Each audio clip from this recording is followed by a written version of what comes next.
On a warm, bright afternoon when sunlight spilled across the streets like liquid gold, a small bakery on Riverside Avenue filled with the scent of fresh bread, sweet pastries, and warm memories waiting to be made. But amid all that warmth, a quiet storm of desperation stood at the door. A thin, exhausted woman named Marissa stepped inside with dirt smudged on her clothes and worry carved into every line on her face. At her side stood her little daughter, Flora, whose wide eyes, though tired, still carried a faint glimmer of hope. The mother's shoulders trembled as she gathered the courage to speak, because she had not eaten since yesterday, and Flora's last meal had been a shared apple pitifully divided between them. She didn't come to buy anything, she had only come to beg for something others threw away without a second thought. If you believe kindness still matters in this world, if you believe second chances can save someone's life, please take a moment to like, comment, share, and subscribe to Kindness Corner. Your support helps us spread stories that heal. Inside the bakery, everything felt painfully luxurious to Marissa, rows of fresh loaves stacked neatly, pastries glazed like jewels, cakes decorated as if for royalty. She lowered her gaze to avoid the stares she feared would burn holes into her dignity.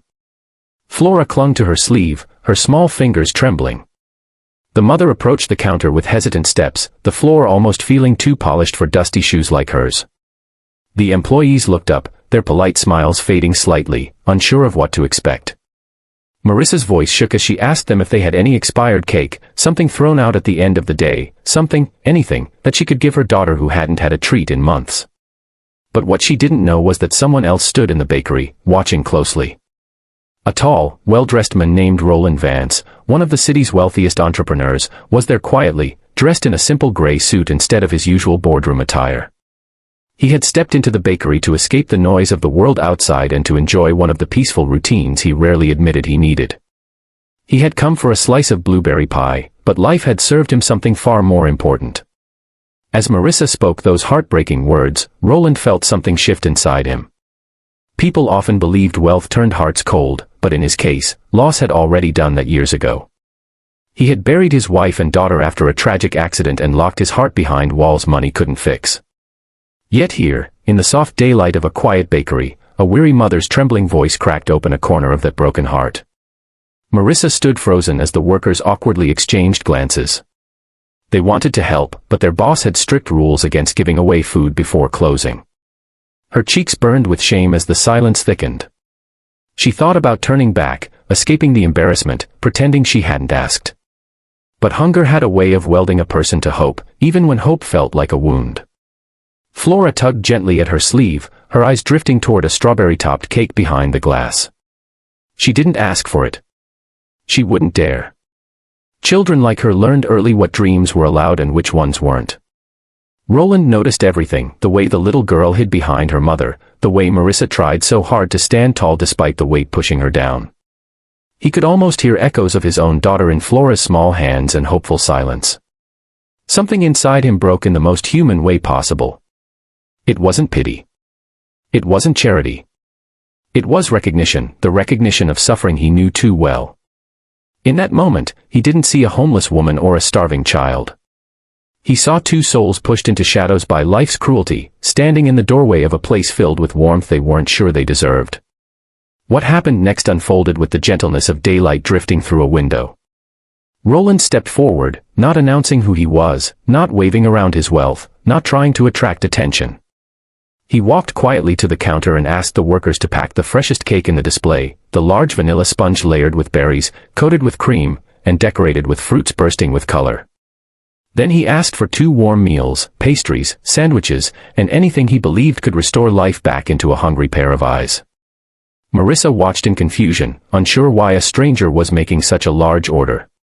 When he turned to her, she braced herself for a lecture or judgment, her heart tightening like a fist. Instead, Roland simply placed the bag gently on the counter, nodding for the cashier to hand everything to her. His voice stayed calm and steady, thanking the staff and wishing them a good afternoon, as if his act of kindness was the most ordinary thing in the world. He didn't wait for applause. He didn't wait for gratitude. He simply took one step back and allowed Marissa to receive the kindness without pressure. But when her trembling hands reached for the bag, her eyes filled with disbelief, and she broke down in a way she'd been holding back for months. Flora's face lit up, not with greed, but with relief, an expression Roland had missed for years. The workers softened instantly, suddenly ashamed of the hesitation they had shown earlier. Kindness had entered the bakery disguised as a man in a simple suit, and everyone felt it. Roland walked toward the door, intending to leave quietly, but Marissa called out to him. Not loudly. Not dramatically. Just a soft, cracked whisper of thanks, one that carried more sincerity than any speech he'd ever heard in the business world. Roland turned, and for the first time in years, he smiled with the kind of warmth that touched memories instead of breaking them. He told her to take care, no names, no instructions, no conditions. Just humanity. As Roland stepped into the daylight outside, the sun seemed kinder, the wind gentler. He realized that the world still had room for healing, that helping someone else had stirred something alive inside him he thought was long gone. Marissa and Flora sat on a small bench outside the bakery, sharing cake with the joy of people who hadn't felt seen in too long.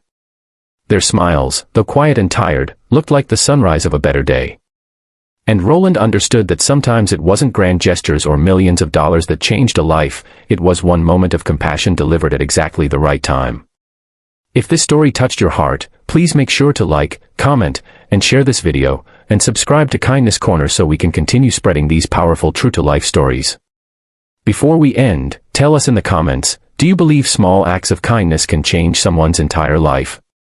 And with that, the story closes on a warm afternoon where a simple question about an expired cake led to hope, healing, and a reminder that humanity still shines,